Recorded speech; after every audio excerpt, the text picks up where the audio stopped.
അപ്പോൾ അതാ വൈകിട്ടത്തെ ക്ലീനിങ്ങോട് കൂടിയാണ് ഇന്നത്തെ നമ്മുടെ വിശേഷം സ്റ്റാർട്ട് ചെയ്യുന്നത് കേട്ടോ. എന്താണ് എന്താ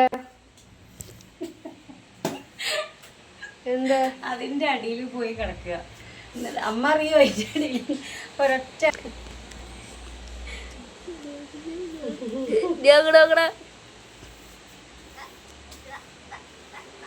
ഇപ്പം നിങ്ങൾ കണ്ടത് മറ്റൊന്നും അല്ല കേട്ടോ, നമ്മുടെ മണിക്കുട്ടി കട്ടിലിൻ്റെ അടിയിൽ പോയി കിടക്കുകയാണ്. ഞാൻ അടിച്ചു വാരിക്കൊണ്ടിരിക്കുമ്പോൾ ആൾ കട്ടിലിൻ്റെ അടിയിലായിരുന്നു. പക്ഷേ ഞാനത് കണ്ടില്ല. ഞാൻ അടിച്ചു വാരി ആ റൂമിലെത്തിയപ്പോൾ കട്ടിലിൻ്റെ അടിയിലേക്ക് നമ്മുടെ ചൂലൊന്നിങ്ങനെ താഴ്ത്തി അടിക്കാൻ നോക്കിയപ്പോൾ കീന്നൊരു സൗണ്ട് കേട്ടു കേട്ടോ. അപ്പോൾ നോക്കുമ്പോൾ ആളുടെ മേത്ത് ചൂല് തട്ടിയതാണ്. അതാണ് ഇപ്പോൾ നിങ്ങൾ കണ്ടത്. ഇപ്പോഴും വലിയ കുട്ടികളായെങ്കിലും ഇപ്പോഴും ചെറിയ കുട്ടികളെ പോലെ ഇത്തരത്തിൽ ഓരോ വികൃതികൾ ഒപ്പിച്ചുകൊണ്ടിരിക്കും അവർ. അപ്പോൾ എന്തായാലും ഇതിനിടയ്ക്ക് നമ്മുടെ ക്ലീനിങ് എല്ലാം കഴിഞ്ഞു. അടിക്കലും തുടയ്ക്കലും അതുപോലെ വൈകിട്ടത്തെ ഒരുവിധം എല്ലാ പണികളും കഴിഞ്ഞിട്ടുണ്ട് കേട്ടോ. ഇപ്പോൾ നമ്മുടെ പൊന്നൂസ് ഇവിടെ ഇല്ല. അപ്പോൾ അതുകൊണ്ട് തന്നെ ഞാൻ എന്തായാലും പുറത്ത് വന്ന് ഇവരുടെ കൂടെ കുറച്ച് നേരം ഇരിക്കാമെന്ന് വിചാരിച്ചു. ഇത് നമ്മുടെ കണ്ണൻകുട്ടിയാണ്. അതായത് ഇതാ നേരെ മുന്നിൽ കാണുന്ന ആ വീട് കണ്ടോ, ആ വീട്ടിലെ കുട്ടിയാണ്. മണിക്കുട്ടിയുടെയും മോങ്കുട്ടൻ്റെയും ഫ്രണ്ടാണ്. അപ്പോൾ 3 പേരും കൂടെ ഫുട്ബോൾ കളിക്കുകയായിരുന്നു. അപ്പം എന്നാൽ കുറച്ച് നേരം അതും കണ്ടുപിടി ഇരിക്കാമല്ലോ എന്ന് വിചാരിച്ച് ഞാനങ്ങനെ പുറത്ത് വന്നിരുന്നതാണ് കേട്ടോ. ഇവിടെ വന്ന് കണ്ടു നോക്കുമ്പോഴല്ലേ കാര്യം മനസ്സിലായത്. അതായത് തുടക്കത്തിൽ കാൽപന്ത് കളിയൊക്കെ ആയിരുന്നു, നല്ല അടിപൊളിയായിട്ട് നല്ല കളിയായിരുന്നു, നല്ല ഗോളടിക്കലും ഒക്കെ ആയിരുന്നു. പക്ഷേ കുറച്ച് സമയം കഴിഞ്ഞപ്പോഴാണ് കളിയുടെ രൂപവും ഭാവവും ഒക്കെ മാറി മാറി വരുന്നുണ്ടായിരുന്നു കേട്ടോ. അതായത് കാൽപന്ത് കളി പോയിട്ട് പിന്നെ കയ്യാങ്കളിയിലേക്ക് എത്തിയിട്ടുണ്ടായിരുന്നു കേട്ടോ. അപ്പോൾ കുറച്ച് നേരം ഞാൻ അതും കണ്ട് രസിച്ചു. എങ്കിലും കൂടുതൽ അങ്ങോട്ട് അത് തുടരാൻ ഞാൻ സമ്മതിച്ചില്ല. കാരണം തമാശയ്ക്കാണെങ്കിലും അങ്ങോട്ടും ഇങ്ങോട്ടും ഇങ്ങനെ ഓരോന്ന് ഒപ്പിക്കുമ്പോൾ അതിന് എന്തെങ്കിലും ബുദ്ധിമുട്ടാവണ്ടെന്ന് വിചാരിച്ച് മതി നിർത്തും ഇനി വേണ്ടാവെന്ന് പറഞ്ഞ് നിർത്തിയിട്ടുണ്ടായിരുന്നു കേട്ടോ. അപ്പോൾ ഞാൻ പറഞ്ഞ ആ കയ്യാങ്കളി ഇതാണ് കേട്ടോ. എന്താണ് ആക്ച്വലി ഇവരുടെ ഇടയിൽ സംഭവിച്ചതെന്ന് എനിക്കറിയില്ല. എന്തായാലും ഫുട്ബോൾ കളി ലാസ്റ്റ് ഈ രീതിയിലാണ് അവസാനിച്ചത് കേട്ടോ. അവസാനിക്കാൻ കാരണം വേറൊന്നും കൂടി ഉണ്ടായിരുന്നു. നല്ല മഴ പെയ്തിട്ടുണ്ടായിരുന്നു കേട്ടോ. അപ്പോൾ പിന്നെ അത് മാത്രമല്ല, ഞാൻ ഈ രീതിയിലേക്ക് കളി പോയപ്പോൾ പിന്നെ നിർത്താൻ പറഞ്ഞു. ഇനി കൂടുതൽ ഇങ്ങനെ കളിക്കേണ്ട, ബുദ്ധിമുട്ടാവുമെന്ന് പറഞ്ഞു. അപ്പോൾ അതിനിടയ്ക്കാണ് കേട്ടോ ഇന്ന് എന്താ പറയുക, കുറേ ഇടവേളകൾക്ക് ശേഷം അതല്ലെങ്കിൽ കാലം തെറ്റിക്കൊണ്ട് ഒരു മഴ ഉണ്ടായിരുന്നു കേട്ടോ. നിങ്ങളുടെ അവിടെയൊക്കെ മഴ പെയ്തിട്ടുണ്ടായിരുന്നോ? എന്തായാലും നല്ലൊരു മഴ കേട്ടോ. നല്ല സുന്ദരമായിട്ടുള്ള, നല്ല സൗന്ദര്യമുള്ള, ഇങ്ങനെയല്ലേ നമ്മൾ പറയുക അല്ലേ, നല്ല സൗന്ദര്യമുള്ള ഒരു മഴയായിരുന്നു. പക്ഷേ തുടക്കത്തിൽ മാത്രം.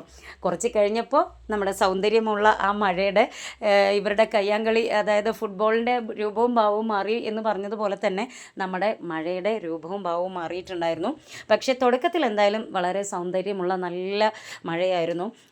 അപ്പോൾ കുറേ ഇടവേളകൾക്ക് ശേഷം അതല്ലെങ്കിൽ കാലം തെറ്റിയ ആ ഒരു മഴയായതുകൊണ്ട് തന്നെ നമ്മൾ അത് തുടക്കത്തിലാവോളം അതങ്ങോട്ട് ആസ്വദിക്കുക.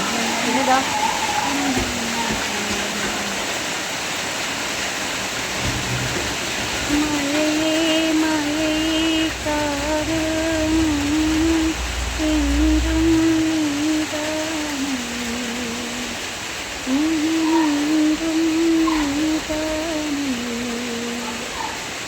dim tanana dim tanana dim tanana dim tanana dim tanana dim tanana dirana dim tanana dim tanana dim tanana dim tanana dim tanana dim tanana dirana. അപ്പോൾ എന്തായാലും നമ്മുടെ കിച്ചൻ്റെ സൈഡാണ് ഇപ്പോൾ നിങ്ങൾ കണ്ടത് കേട്ടോ. ആ സൈഡിലേക്ക് പോയപ്പോൾ ഒന്നുകൂടെ കൂടുതൽ ആ പ്രകൃതി ഭംഗിയും എല്ലാം കൂടി ആയപ്പോൾ കൂടുതലൊരു സൗന്ദര്യം തോന്നി മഴയ്ക്ക്. അപ്പോൾ അറിയാതെ മൂളിപ്പോയതാണ് ആ പാട്ട്. അറിയാം, നദിയേ നദിയേ എന്നാണ് പാട്ടിൻ്റെ സ്റ്റാർട്ടിങ് എങ്കിലും ഞാൻ സന്ദർഭോചിതമായിട്ട് അവിടെ മഴയെന്ന് ആഡ് ചെയ്തതാണ്. അപ്പോൾ ഇത് മാത്രമല്ല കേട്ടോ, എനിക്ക് ആ മറ്റേ എന്താ പറയുക, നമ്മൾ ഇവളാം സുന്ദരി ഇടുക്കി എന്ന് പറഞ്ഞൊരു പാട്ടുണ്ടല്ലോ, അതും കൂടെ പാടിയിട്ടുണ്ടായിരുന്നു. പക്ഷേ ഞാൻ നിങ്ങളെ കൂടുതൽ ബോറടിപ്പിക്കേണ്ടെന്ന് വിചാരിച്ചത് കട്ട് ചെയ്ത് കളഞ്ഞതാണ്. അപ്പോൾ കുട്ടികളെ ഇനി കൂടുതൽ കളിക്കാൻ സമ്മതിക്കാതെ, കാരണം സമയം വിളക്ക് വെക്കാറായിട്ടുണ്ടായിരുന്നു, 5:30 കഴിഞ്ഞു. അപ്പോൾ മക്കളോട് വേഗം അകത്ത് കയറാൻ പറഞ്ഞു. അങ്ങനെ അവരകത്ത് കയറി കുളിയൊക്കെ കഴിഞ്ഞ് കുട്ടികൾ നീറ്റായി വന്നതാ അവർ വിളക്കൊക്കെ വെച്ചു. ഇനിയിപ്പോൾ നമ്മുടെ പൊന്നൂസ് കുട്ടിയും ഹരിയേട്ടനും അവർ രണ്ടുപേരും വരാനുള്ള കാത്തിരിപ്പാണ് കേട്ടോ. രണ്ടുപേരും എവിടേക്കാണ് പോയിരിക്കണമെന്ന് വെച്ചാൽ, നമ്മുടെ ഹരിയേട്ടൻ നിന്ന് ഷോപ്പിൽ പോയിട്ടുണ്ടായിരുന്നു. ആൾക്ക് 2 ദിവസമായിട്ട് നല്ല പനിയുണ്ട്. അപ്പോൾ ഹോസ്പിറ്റലിൽ പോകാൻ ഞാൻ 2 ദിവസമായിട്ട് ഇങ്ങനെ പറയുന്നുണ്ടായിരുന്നു.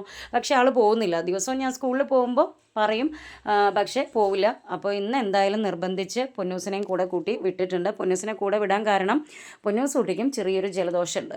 അപ്പം എന്നാൽ അവളെയും കാണിക്കാമല്ലോ എന്ന് വിചാരിച്ചിട്ട് അപ്പോൾ ഞാൻ പോയില്ല. പൊന്നൂസും ഹരിയേട്ടനും കൂടെ പോയി ഹോസ്പിറ്റലിൽ പോയിട്ട് വരികയാണ് കേട്ടോ.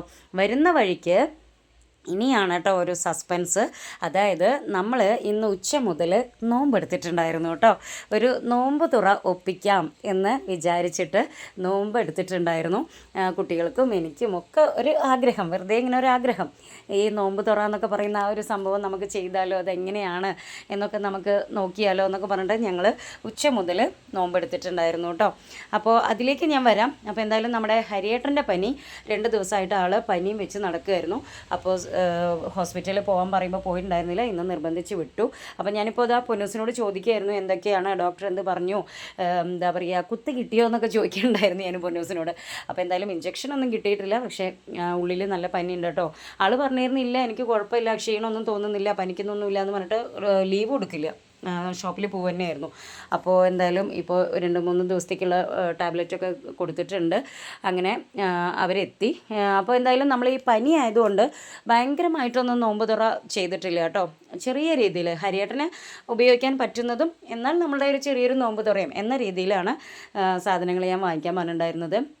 അപ്പോൾ കുക്കുംബർ നമ്മൾ ഇവിടെ സ്ഥിരം വാങ്ങിക്കുന്നതാണ്. പിന്നെ ലെമൺ ഉണ്ടായിരുന്നു, എങ്കിലും ഇത് വാങ്ങിക്കാൻ പറഞ്ഞപ്പോൾ ഹരിയേട്ടൻ ലെമൺ കൂടെ വാങ്ങിച്ചിട്ട് വന്നു. പിന്നെ നമ്മൾ എക്സ്ട്രാ വാങ്ങിയിട്ടുള്ളത് കൂടുതലൊന്നുമില്ല, ചെറിയ 2 സംഭവങ്ങൾ. അതായത് ഒരു പാക്കറ്റ് ബ്രെഡ്, പിന്നെ ഒരു പാക്കറ്റ് ഉണ്ണിയപ്പവും. അതാണ് നമ്മൾ വാങ്ങിയിട്ടുണ്ടായിരുന്നത് കേട്ടോ. ഇപ്പോൾ തന്നെ നിങ്ങൾക്ക് മനസ്സിലായല്ലോ അല്ലേ, ഇതെന്താ ഒരു ആശുപത്രി ടച്ച് ഉണ്ടല്ലോ നമ്മുടെ നോമ്പ് തുറക്കിയെന്ന് അല്ലേ. അപ്പോൾ ബ്രെഡ് ആകുമ്പോൾ എന്താണെന്ന് വെച്ച് കഴിഞ്ഞാൽ ഹരിയേട്ടന് കഴിച്ചാൽ ബുദ്ധിമുട്ടില്ല. പിന്നെ നമ്മൾ ഈ സമൂസ അങ്ങനെയൊക്കെ ഉള്ളത് വാങ്ങിച്ചു കഴിഞ്ഞാൽ ഹരിയേട്ടന് കൊടുക്കാതെ നമ്മൾ കഴിക്കുമ്പോൾ അതും ഒരു വിഷമം. അപ്പോൾ എന്തായാലും ഇപ്പോൾ തൽക്കാലം നമ്മുടെ നോമ്പ് തുറ ഇങ്ങനെ പോട്ടെ. എന്നിട്ട് ഇനി എന്തായാലും ഞങ്ങൾക്ക് നല്ല രീതിയിലൊന്ന് നോമ്പെടുത്ത് ഒരു നോമ്പ് തുറ സെറ്റ് ചെയ്യണമെന്ന് ആഗ്രഹമുണ്ട് കേട്ടോ. അപ്പോൾ അതെന്തായാലും സ്കൂൾ ഡേയ്സിലില്ല, ഒരു ഹോളിഡേ വരുമ്പോൾ തീർച്ചയായിട്ടും അതൊന്ന് നോക്കണം എന്ന ആഗ്രഹമുണ്ട്. എന്താവും എന്നുള്ളത് അറിയില്ല. അപ്പോൾ ഇതാ കുട്ടികൾ എന്തായാലും ഹരിയിടം കൊണ്ടുവന്ന് ചിക്കു കൊണ്ട് ഷെയ്ക്ക് അടിക്കാൻ തുടങ്ങുകയാണ്. അപ്പോൾ ഞാനതിന് നിന്നപ്പോൾ അവർ പറഞ്ഞു വേണ്ട അമ്മേ ഞങ്ങൾ ചെയ്യാമെന്ന് പറഞ്ഞിട്ട് അവർ അത് വാങ്ങി അവർ ഏറ്റെടുത്തിട്ടുണ്ട്, ആ പരിപാടി അവർ ഏറ്റെടുത്തിട്ടുണ്ട്. അപ്പോൾ അവർ ചിക്കു ഷെയ്ക്ക് അവിടെ സെറ്റാക്കുകയാണ്. ഈ സമയം കൊണ്ട് ഞാൻ കിച്ചണിൽ മറ്റു കാര്യങ്ങൾ റെഡിയാക്കുന്നുണ്ട്. മറ്റു കാര്യങ്ങൾ പറഞ്ഞാൽ പ്രത്യേകിച്ചൊന്നുമില്ല. നമ്മൾ ഉച്ചയ്ക്ക് ഇന്ന് ഉണ്ടാക്കിയിട്ടുണ്ടായിരുന്നത് റൈസും ചിക്കനും ആയിരുന്നു, അപ്പോൾ അതുണ്ട്. പിന്നെ നമ്മുടെ ഈ ചിക്കു ഷെയ്ക്ക്, നമ്മുടെ ബ്രെഡ്, നമ്മുടെ ഉണ്ണിയപ്പം, പിന്നെ എന്താണ് ലെമൺ ഉണ്ടാക്കിയിട്ടുണ്ടായിരുന്നു. പിന്നെ അതിൻ്റെ കൂട്ടത്തിൽ ചുക്ക് കാപ്പിയും കൂടെ കേട്ടോ. അപ്പോൾ അവിടെയും വീണ്ടും അല്ലേ, അതായത് ഹരിയേട്ടന് യൂസ് ചെയ്യുകയും ചെയ്യുക, ഹരിയേട്ടനൊരു ഉപകാരമായി, കൂട്ടത്തിൽ നമ്മുടെ നോമ്പ് തിറക്കൊരു വിഭവവും എന്ന രീതിയിൽ ഞങ്ങൾ ചുക്ക് കാപ്പി ഉണ്ടാക്കിയിട്ടുണ്ടായിരുന്നു. പക്ഷേ ചുക്ക് കാപ്പി എനിക്കും ഹരിയേട്ടനും മാത്രമേ ഉള്ളൂ കേട്ടോ, കുട്ടികൾ അത് കുടിക്കില്ല. അപ്പോൾ ഞങ്ങൾക്ക് മാത്രമേ ഉള്ളൂ. അങ്ങനെ എന്തായാലും ഞങ്ങളുടെ കുറച്ച് നേരത്തെ എഫേർട്ടിന് ശേഷം ഞങ്ങൾ നോമ്പ് തുറക്കുള്ള ഒരു സംഭവം ഇവിടെ സെറ്റ് ചെയ്തിട്ടുണ്ട് കേട്ടോ. നമ്മുടെ ഗീ റൈസ് ഉണ്ട്, ചിക്കൻ ഉണ്ട്, പിന്നെ സാലഡ് ഉണ്ട്, ബ്രെഡ്, ഉണ്ണിയപ്പം, പിന്നെ നമ്മുടെ ചിക്കു ഷേക്ക്, പിന്നെ അതിൻ്റെ അപ്പുറത്തിപ്പുറത്ത് ഇരിക്കുന്നുണ്ടോ എനിക്കും ഹരിയേട്ടനും ചുക്ക് കാപ്പി, പിന്നെ നമ്മുടെ ലെമൺ. അപ്പോൾ ഇങ്ങനെയൊക്കെയായിരുന്നു ഞങ്ങളുടെ ഇന്നത്തെ നോമ്പ് തുറ കേട്ടോ. ഉച്ചയ്ക്ക് ശേഷം ഫുഡ് കഴിച്ചിട്ടില്ല, വെള്ളം കുടിച്ചിട്ടില്ല, അങ്ങനെ ആ ഒരു രീതിയിലാണ് ഞങ്ങളിത് ചെയ്തത് കേട്ടോ. അപ്പോൾ എന്തായാലും ഇനി അടുത്തൊരു വീഡിയോ ആയിട്ട്, അടുത്തൊരു വിശേഷമായിട്ട് നമുക്ക് കാണാം. അതുവരേക്കും എല്ലാവർക്കും ബൈ.